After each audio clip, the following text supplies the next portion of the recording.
kalau misalnya poligami itu adalah sunnah, seandainya ternyata banyak sekali orang yang tidak merasakan keadilan di situ, pihak-pihak terkait lah, istrinya atau orang tuanya mungkin merasa tidak dihormati, itu dosa nggak jatuhnya? Dosa.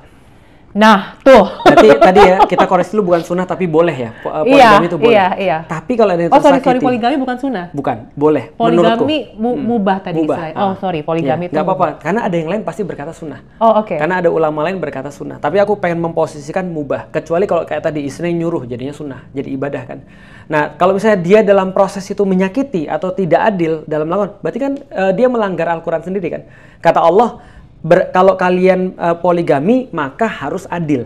Kan gitu kan ya. Nah kalau tidak adil berarti kan dia ngelanggar perintah Allah sendiri.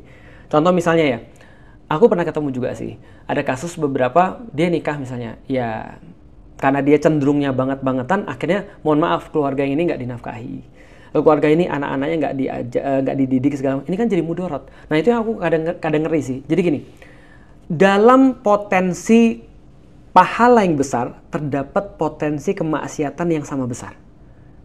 Contoh ya, Ci ya. Tahu nggak, Ci? Siapa yang masuk neraka pertama kali di dalam Islam? Pasti wanita. Bukan. Maksudnya gimana nih? Yang pertama kali masuk neraka nanti di dalam Islam siapa? Ada 3. 1 pembaca Quran. Oke. 2 orang yang sering sedekah. 3 orang yang berjihad. Dan 3 ini adalah pahala yang paling besar. Termasuk paling besar pahala di dalam Islam adalah baca Quran, sedekah, sama jihad. Mereka masuk neraka karena merasa berhak masuk surga? Mereka masuk neraka karena mereka melakukannya bukan untuk Allah. Itu 3 ini ternyata kan potensi pahalanya besar, tapi potensi maksiatnya juga besar sekali. Maka dia harus jaga benar. Bayangin, poligami sama nggak? Sama. Oh, itu resikonya gede banget ya berarti. Setiap potensi pahala ada potensi dosa. Contoh ya, kita nggak usah bicara poligami deh. Poligami terlalu berat kayaknya kalau kita bicara untuk orang Indonesia. Pasti banyak loh kok. Iya. Bicara nggak apa-apa, maksudnya kita bicara dalam pertanyaan ini, kita bicara istri aja. Iya. Kita bicara istri satu ya, jangan bicara poligami. Nggak adil sama istri yang satu. Dosa nggak? Dosanya besar banget. Karena ikatan nikah itu yang ngambil kan langsung atas nama Allah. Kita ngambil anak orang ini kan langsung atas nama Allah. Yang awalnya haram jadi halal. Kita ambil atas nama Allah kita menzolimi dia.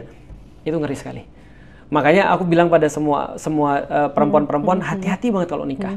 Karena kalau dapat cowok yang salah, itu kayak lebih parah daripada nggak nikah-nikah. Bayangin ya, coba ya bayangin ya. Kita punya anak perempuan, pernah nggak kita mukulin dia pakai tangan kita? Nggak pernah kan? Bayangin nggak kalau anak kita dipukul orang pakai tangan dia? Kan kita kan pasti nggak rela. Pertanyaan, Rasul pernah nggak mukul pakai tangan? Nggak pernah. Rasul pernah nggak mukul istrinya? Nggak pernah. Sedangkan ada orang yang kemudian mukul istrinya terus bilang, kamu aku mendidik kamu itu adalah tugas aku. Ini adalah perintah Islam. Dari mana? Nah, dia melakukan sesuatu yang buruk padahal harusnya dia menjaga perempuan ini. Nah, itu hukumnya salah. Dosa itu, dosa parah. Poligami sama. Kalau seandainya begitu.